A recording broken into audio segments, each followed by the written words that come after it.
ಎಲ್ಲರಿಗೂ ನಮಸ್ಕಾರ. Welcome back to my YouTube channel. Bigg Boss Kannada season 10 live updates ಇದಾಗಿರುತ್ತೆ. ಇದೊಂದೇ ವಾರ ಫಸ್ಟ್ ಟೈಮ್ ಬಿಗ್ ಬಾಸ್ ಮನೆಯಲ್ಲಿ ಅಂದರೆ ಸೀಸನ್ 10ರಲ್ಲಿ ಯಾವುದೇ ಒಂದು ಸ್ವಲ್ಪ ಗಲಾಟೆನೂ ಇಲ್ದಲೆ ತುಂಬ ಚೆನ್ನಾಗಿ ಹೋಯ್ತು ಈ ವಾರ ಟಾಸ್ಕ್ಗಳೆಲ್ಲ. ಅಂದರೆ ಸ್ಕೂಲ್ ಟಾಸ್ಕು ಅಂತಲೇ ಹೇಳ್ಬೋದು. ಸೊ ಆಡಿಯನ್ಸ್ ಎಲ್ಲ ಈ ವಾರ ತುಂಬ ಚೆನ್ನಾಗಿ ಹೋಯ್ತು, ಏನು ಜಗಳ ಇಲ್ಲದೆ ಅಂತ ಖುಷಿ ಪಡೋ ಹೊತ್ತಲ್ಲೇ ಆಗಲೇ ವಿನಯ್ ಹಾಗೆ ಪ್ರತಾಪ್ ನಡುವೆ ಒಂದು ವಾದ ನಡೀತಾ ಇರೋವಂಥದ್ದು. ಬಿಗ್ ಬಾಸಿಂದ ಒಂದು ಅನೌನ್ಸ್ಮೆಂಟು ಏನೋ ಬರುತ್ತೆ.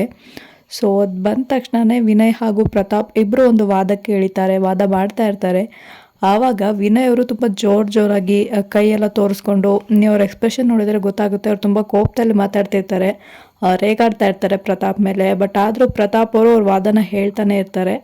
ಅವರು ಕಂಟಿನ್ಯೂಸ್ ಆಗಿ ಏನು ಮಾತಾಡ್ತಾ ಇದ್ರು ಅಂತ ಸರಿಯಾಗಿ ಗೊತ್ತಾಗಲ್ಲ, ಯಾಕೆಂದರೆ ಲೈವಲ್ಲಿ ವಾಯ್ಸ್ ಮ್ಯೂಟ್ ಮಾಡ್ತಾ ಇರ್ತಾರೆ ಮಧ್ಯದಲ್ಲಿ. ಸೊ ಕನ್ವರ್ಸೇಷನ್ ಏನಾಯಿತು ಅಂತ ಗೊತ್ತಾಗಿಲ್ಲ. ಬಟ್ ಅವರಿಬ್ಬರ ಮಧ್ಯೆ ಒಂದು ವಾದ ಆಯಿತು, ಒಂದು ಜಗಳ ಆಯಿತು ಅನ್ನೋದಂತೂ ಮಾತ್ರ ಪಕ್ಕ. ಇವರಿಬ್ಬರೇ ಜಗಳ ಮಾಡ್ತಿದ್ರು ಮನೆಯವ್ರು ಯಾರು ಕೂಡ ಮಧ್ಯದಲ್ಲಿ ಇಂಟರ್ಫಿಯರ್ ಆಗಲ್ಲ, ಒಬ್ರನ್ನು ಕೂಡ ಸಮಾಧಾನ ಮಾಡೋಕ್ಕೂ ನೋಡಲ್ಲ, ಏನಾಯಿತು ಅಂತ ಸಾಲ್ವ್ ಮಾಡೋಕ್ಕೂ ಯಾರು ಬರಲ್ಲ. ಅವರಿಬ್ಬರು ಹಾಗೇ ವಾದ ಮಾಡ್ತಾ ಇರ್ತಾರೆ. ಸೊ ಕೊನೆಗೆ ವಿನಯ್ ಅವರೇ ಅದರಿಂದ ಬ್ಯಾಕ್ಔಟ್ ಆಗ್ತಾರೆ. ಹೋಗಿ ಅವ್ರಿಗೆ ಏನು ಡೈಲಿ ವರ್ಕ್ ಕೊಟ್ಟಿರ್ತಾರೆ ಅದನ್ನು ಮಾಡೋಕ್ಕೆ ಅಂತ ಅಂದ್ಬಿಟ್ಟು ಅವ್ರು ಹೋಗ್ತಾರೆ. ಪ್ರತಾಪ್ ಅವ್ರು ಆದ್ರೂ ಬಿಟ್ಟಿರಲ್ಲ, ಅದನ್ನು ಅಲ್ಲಿ ಕೂತಿರೋರು ಎಲ್ಲರಿಗೂ ಅದ್ರ ಬಗ್ಗೆ ಹೇಳ್ತಾ ಇರ್ತಾರೆ, ಸಿರಿ ಅವ್ರಿಗಾಗಲಿ ಸಂಗೀತ ಅವ್ರಿಗಾಗಲಿ.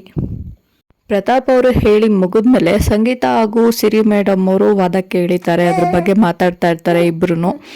ಸಂಗೀತ ಅವರು ಸಿರಿ ಮೇಡಮ್ ಅವ್ರ ಜೊತೆ ವಾದ ಮಾಡ್ತಾ ಇರ್ತಾರೆ ಇದ್ರ ಬಗ್ಗೆ.